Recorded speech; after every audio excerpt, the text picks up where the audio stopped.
L'estate rovente che tardava è arrivata con la prima ondata di caldo torrido. L'anticiclone africano non ha risparmiato nessuna regione d'Italia e anche il Veneto, con Padova e Treviso tra le città più calde, con temperature percepite fino ai 38 gradi. L'azienda ospedaliera di Padova ha attivato il codice caldo per gli accessi in pronto soccorso. Abbiamo attivato il codice calore, che è un percorso dedicato appunto a chi ha questo tipo di problematica all'interno del pronto soccorso.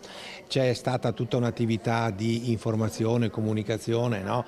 Che ricordi ai cittadini le norme comportamentali appunto tipiche da fare appunto tipicamente in queste giornate, e quindi, come dire, siamo pronti. I consigli, soprattutto per i più fragili, sono sempre gli stessi: evitare di uscire nelle ore più calde, indossare capi leggeri, idratarsi e prediligere pasti leggeri a base di verdura e frutta. In queste settimane, inoltre, in pronto soccorso a Padova c'è stato anche un incremento di casi di Covid.